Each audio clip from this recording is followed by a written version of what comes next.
Lesson 5.1 is where we're starting today. It's 5.1.1. And a couple things I want to say before we get started. First of all, I know there was conversation. You've seen the homework, that page 410, 1 through 37 odds. Yes, unusual, but yes, I specifically am picking odds. Okay. As we look at this lesson, we're learning these trig identities, and we're learning how to use these identities to simplify expressions and rework things. Now, with that in mind, I told you last week that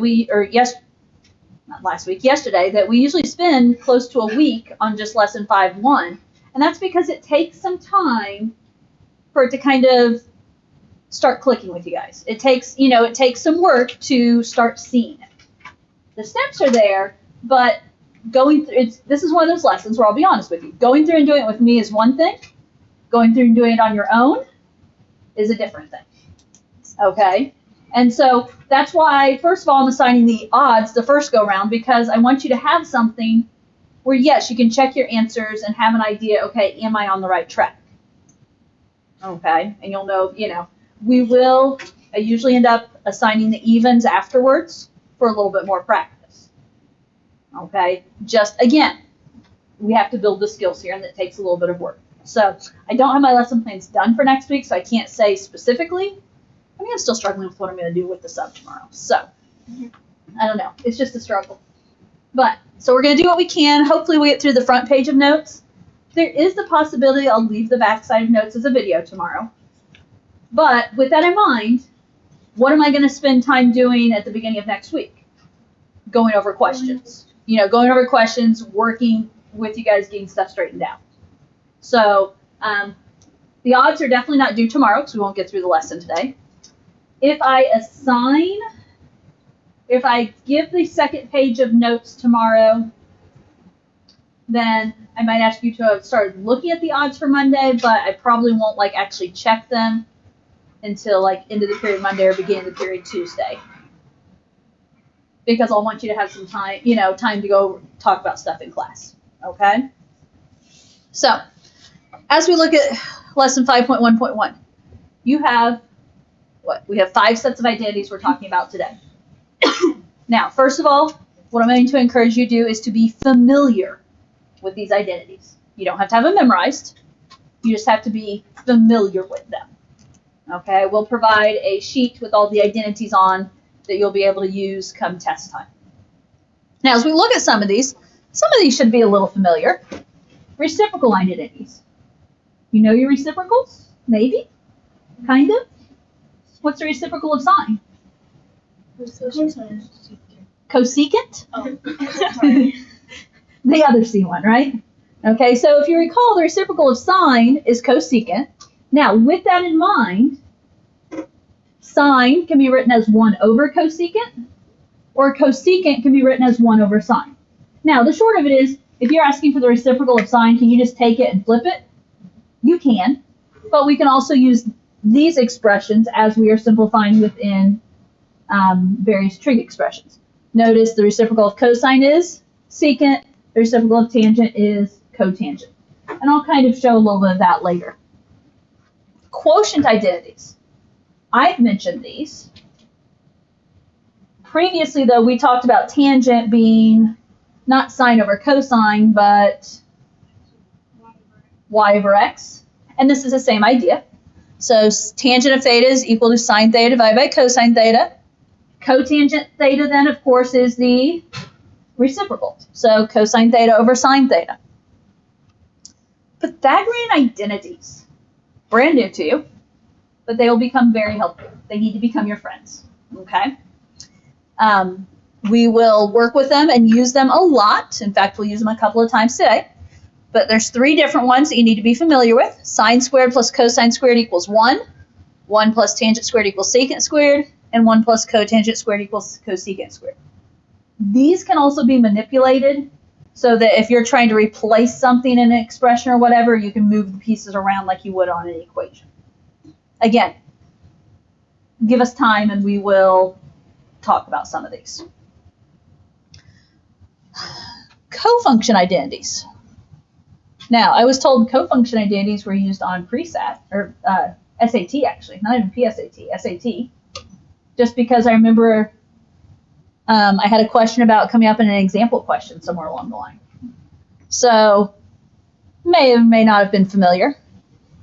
Sine of pi over 2 minus theta equals cosine. You'll also notice cosine of pi over 2 minus theta equals sine.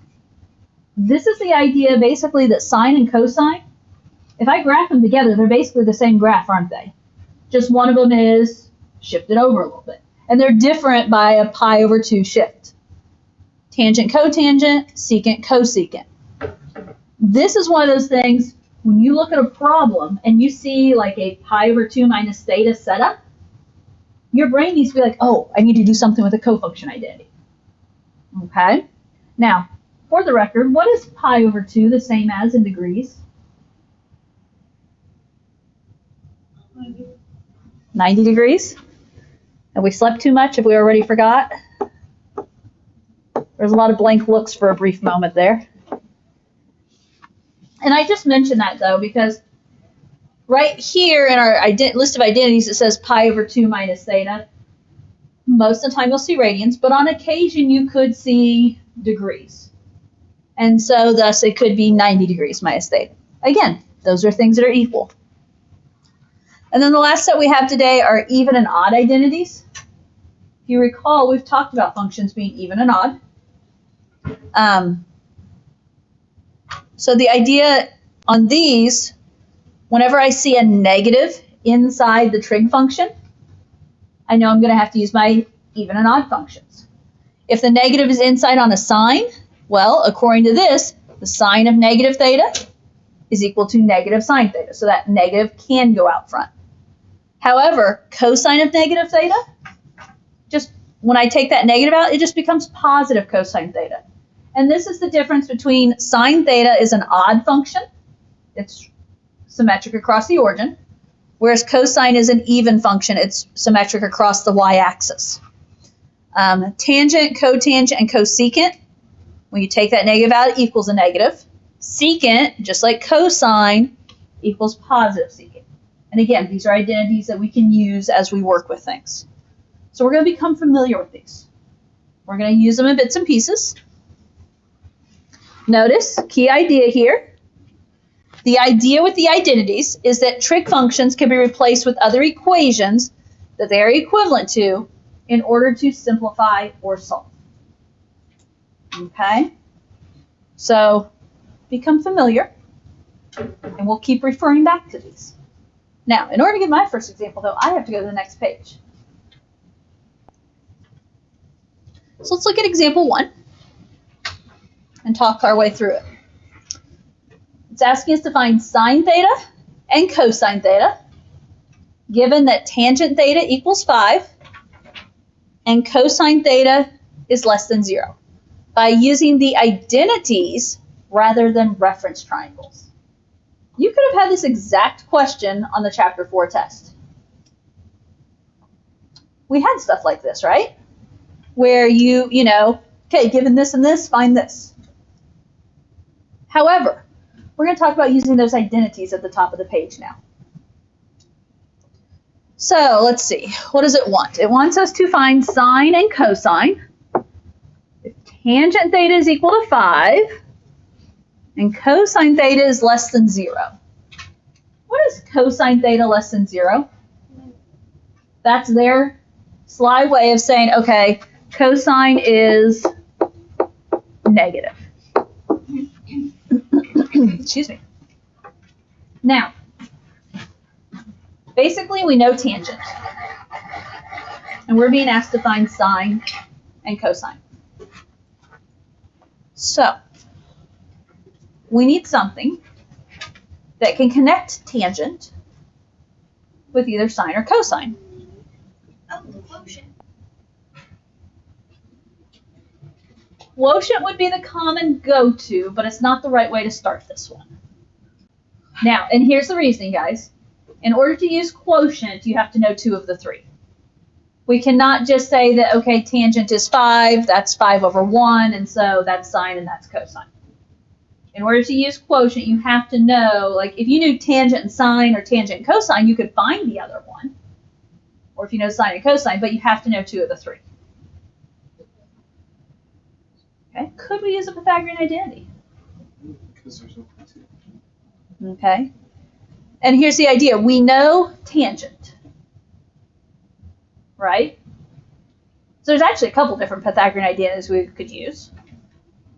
What's one that you guys see? The middle. Okay. The obvious one, if we use the middle one, it's 1 plus tangent squared, right? Now, if we use this, we know tangent, so we're going to be able to find secant. Technically, is secant one I'm supposed to be finding? No, but is it related to something I'm supposed to be finding? Very easily. So we could use this one. If you wanted to, you could use the bottom one that uses cotangent, because if you know tangent, do you know cotangent?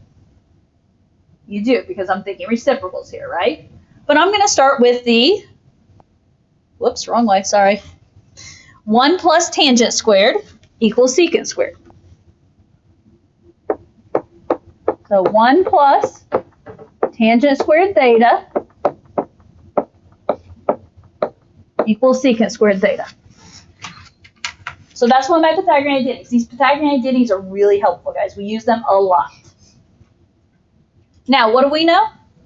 Tangent theta is equal to 5. Here I have tangent squared theta. So realize that's the idea of tangent theta squared, yes? So if this is 1 plus tangent squared theta, this is going to be 1 plus 5 squared.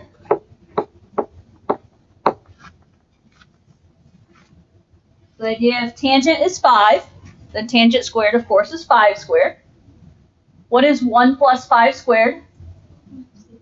26. So I'm going to go ahead and rewrite this as secant squared theta equals 26. I went ahead and flip-flopped my sides as I went.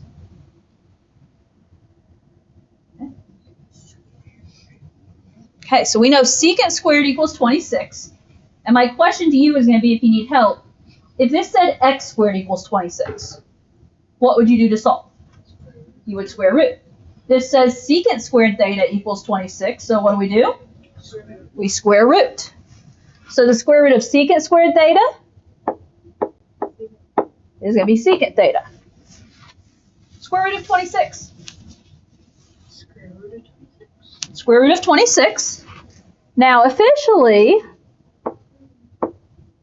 we just took the square root and an equation setting, so we have to consider both the positive and the negative options. So for the moment, I'm going to say secant theta equals plus or minus the square root of 26. You're always considering both, but it can't be both. It is one or the other.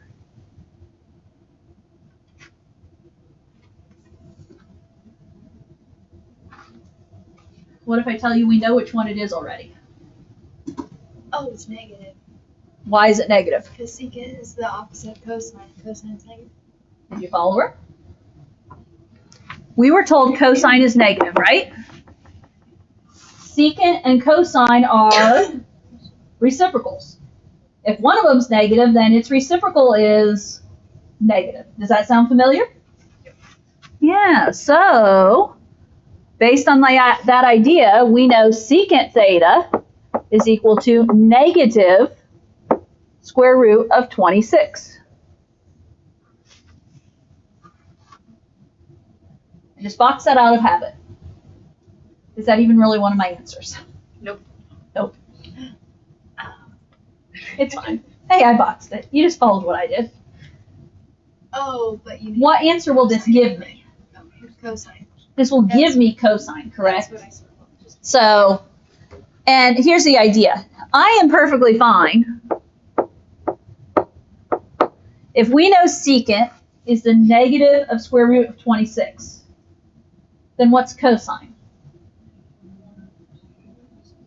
Okay, negative 1 over square root of 26 because it's reciprocal, yes? And I am fine if you jump right to that. Now, if you're looking for work, well, We officially have a reciprocal identity up top, yes? What does it say up top? Cosine is 1 over secant theta, doesn't it? But don't we know what secant theta is? It is 1 over negative square root of 26.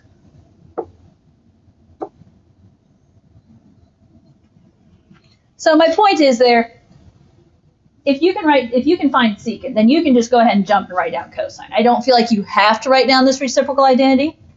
However, some of you may want it. Some of you may need that reassurance there.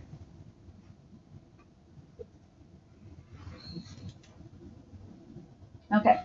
Technically, we're not done with this problem. We have tangent and cosine. Did we do the Quotient identities. Okay, so we were asked to find sine and cosine. We can check cosine off that list. We need to find sine. Abby asked, could we do a quotient identity? Yeah.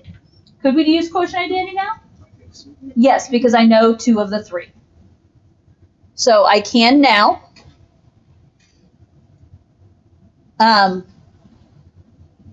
Technically, you could also use a Pythagorean identity.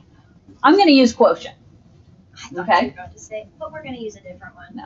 I'm going to use quotient identity. However, you could also use a Pythagorean identity because we know cosine and sine squared plus cosine squared equals 1 according to our Pythagorean identity. Both are fine. In other words, what I'm kind of getting at, there's lots of right ways to get to one answer, isn't there? Okay, so what do we say? Tangent of theta is equal to sine theta over cosine theta.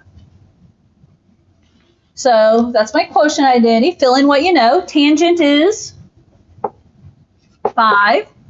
Sine theta is what I'm looking for. Divided by cosine theta, which is 1 over 26. negative 1 over square root of 26. By the way, notice I didn't rationalize. My answers throughout my notes are not rationalized.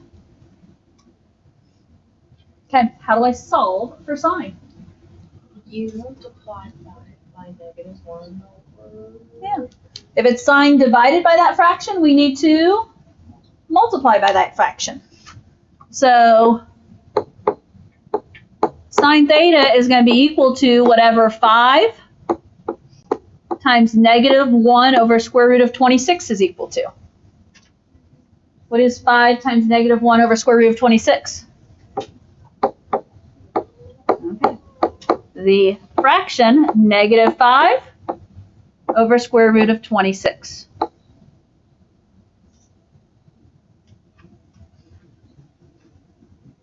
Yes? So did we go with the tangent with the sine over the cosine instead of tangent with 1 over cotangent because we're looking for sine and cosine? Yes. Okay. Yeah. Going with the fact that tangent is 1 over cotangent doesn't really get me to where I need to be.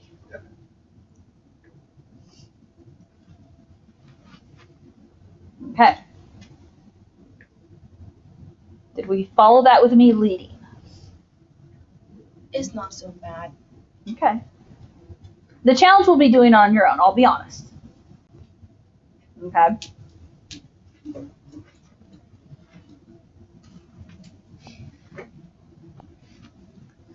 Ready for example 2? Oh,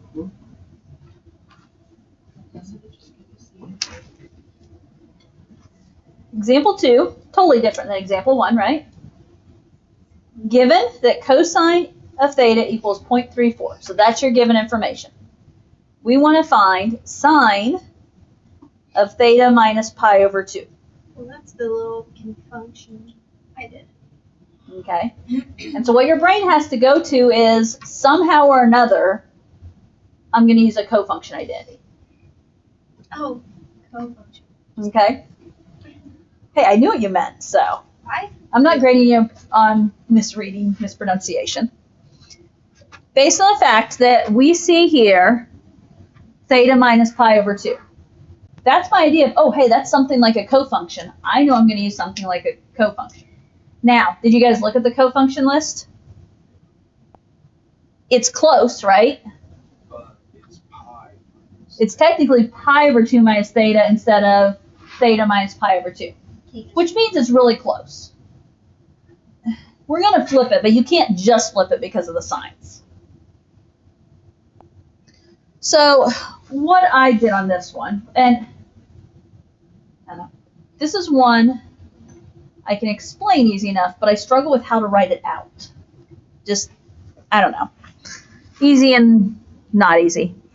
I'm going to start with the fact they're asking us to find sine of theta minus pi over 2. That's what they want us to find, yes? I'm going to work to see what that is equal to. Now, the first thing we already talked about is, this is backwards from the cofunction, isn't it? So let me start by swapping my pieces. So I'm going to write this out now. It's still sine, but I'm going to put the pi over 2 first and the theta second. When I do that, what kind of pi over 2 is it? Negative. It's a negative pi over 2 and a plus theta. So we're kind of closer, but not really closer because we haven't fully gotten there. I'm not exactly going to say divide by negative, but there is a negative issue, right? And did you guys notice everything's off by a sign? Exactly, isn't it? And it's done that way on purpose. I'm going to think more of, it's kind of the idea of factor out a negative. And here's the idea, guys. We have an extra negative in here, right? Go back to your even odd identities. An extra negative inside the sign becomes what outside the sign? Negative. It becomes a negative outside the sign, doesn't it? Okay, that's this right here. An extra negative in the sign, which that's what we have, isn't it? Is going to become a negative outside the sign. Except for secant and cosecant? Except for secant and cosine. Oh, that's what, sorry. Yep, because they are even functions. Okay. So, what I can write here, if I factor that negative out, I can factor that negative out front and say this is negative of sine, and then it's positive pi over 2 minus theta. So I took the negative out front, and I have sine of pi over 2 minus theta. Well, what do we know about sine of pi over 2 minus theta? It equals cosine. According to our cofunction identities, it is cosine theta. What did we have out front? A negative. So it's the negative of cosine. Can I say that again? You lost. Yes and yes. So, Okay, so let me finish it and then I'll go back and rewind. So negative of cosine theta, what do we know about cosine? Cosine is 0.34, so this just becomes the negative of 0.34. Now, backtracking here. I mean, basically what I did is, with this negative pi over 2 plus theta, it was off by a sign, right? So if I factor that negative out, it changes both signs, and the negative ends up out front. So I have the negative of sine of pi over 2 minus theta. This piece right here that I have underlined in orange, that's a cofunction identity, right? Sine of pi over 2 minus theta is equivalent to cosine. So I can take sine of pi over 2 minus theta and replace it with cosine, which is what I did. Now there's a negative out front, so I just carried the negative down, but I took sine of pi over 2 minus theta and replaced it with cosine. And then I took cosine is equal to 0.34, so I replaced cosine with 0.34. Again, the negative just carrying it over. it makes sense. I just don't know why. you know, like it doesn't all make sense, but it makes sense. Again, it's learning how to switch things out, because when we get to the backside, we'll be simplifying expressions. And as we learn to switch things out, it helps us to simplify expressions. We'll be able to take these expressions on the backside and reduce them to just like maybe one function, as opposed to multiple functions being added and subtracted together and whatnot. Okay? Yes? So negative cosine theta is sine of theta minus pi over 2. You're saying this negative cosine is equivalent to that? That's Yes. what we were trying to find. Okay. Mm-hmm. Yep. Again, I struggle with how do I write this one out to make it make sense. Okay, let's see if we can get through example 3 and not run out of time. That's my end goal. We'll try and make it happen. Example 3 is a lot like example 1. So if you liked example 1 better than example 2, you're good to go. Find secant and cotangent of theta if sine of theta is negative 2/3 and tangent of theta is greater than 0. What is that given information telling me? Positive. Okay. We know tangent is positive. What do we know about sine? You know what? We know what it is, but we also know that it is negative. Do me a favor. Can you tell me what quadrant we're technically talking about in this problem? 4. Oh, sorry. Do you remember this from chapter 4? All students take calculus? Yes. I never said we were done with that, right? It's still here. Because tangent is positive, that means I'm either in all or tangent, correct? Sine and cosine quadrants have to leave. Because sine is negative, No. I can't be in all. So as we go through this problem, tangent and cotangent answers are positive. Everybody else is negative. Does that sound familiar? Pulling back that chapter 4 material.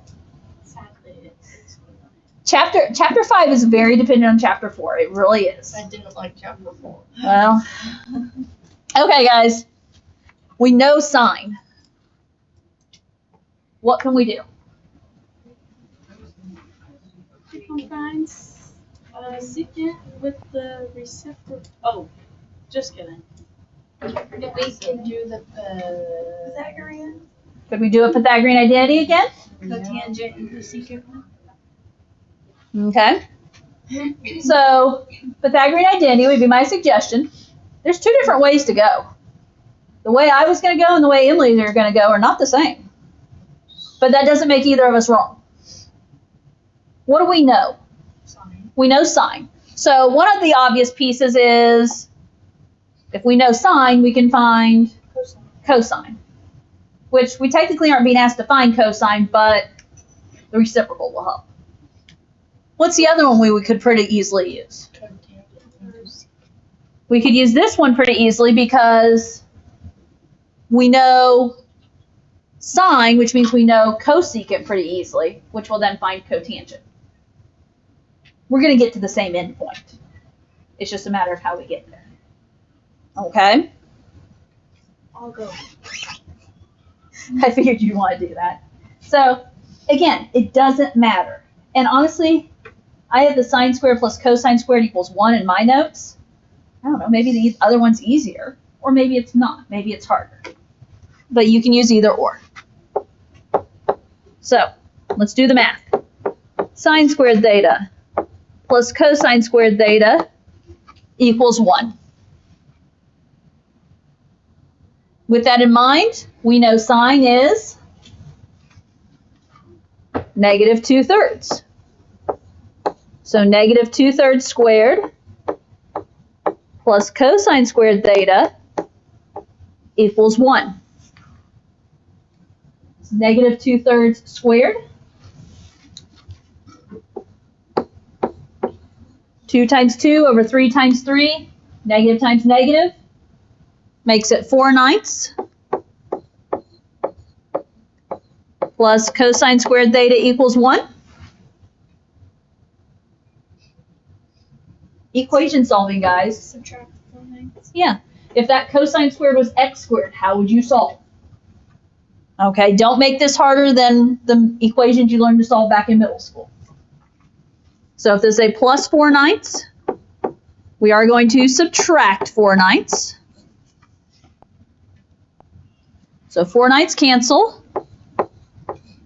I have cosine squared theta equals 5. 1 minus 4/9. So 1 is 9/9.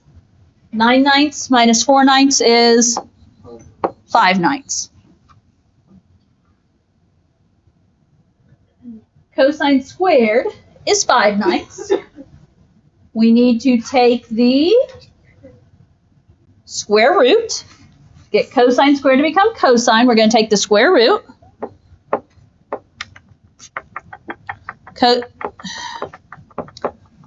Square root of cosine squared theta is cosine theta. Square root of 5/9. 5 over 3. Okay. Or So 5 over 3. square root of 5 is square root of 5. Square root of 9 is 3. And don't forget, we need to consider plus or minus. So I currently have written plus or minus the square root of 5 over regular 3. But we know already our sign, don't we? I kind of took care of that earlier. If you didn't know yet, you'd have to go back and try and figure it out.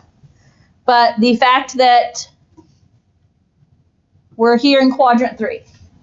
Tangent's positive, cotangent's positive, everybody else is negative.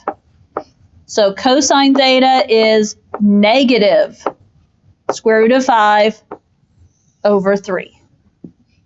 And that is because of that right there. Now, technically, we didn't need cosine. What do we need? Oh. Secant. What is secant? 3 over Negative 3. Negative 3 over square root of 5. Because it is the reciprocal. And again, if you would rather say that secant theta, that is not, I need to put that up a little bit higher. If you would rather say that secant theta is 1 over cosine theta, you could go that direction, right? Secant theta is 1 over negative square root of 5 over 3.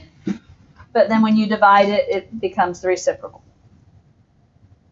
Again, Why are you only taking the square root of 5? we took the square root of 9, and it became 3.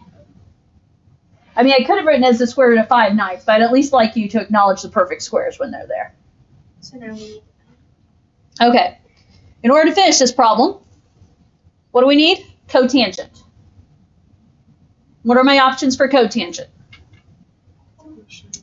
Quotient, or technically, another Pythagorean identity. Okay? So I'm fine with quotient. What are we trying to find? Cotangent of theta is cosine theta over sine theta. So cotangent theta is negative square root of 5 over 3 divided by negative 2 over 3.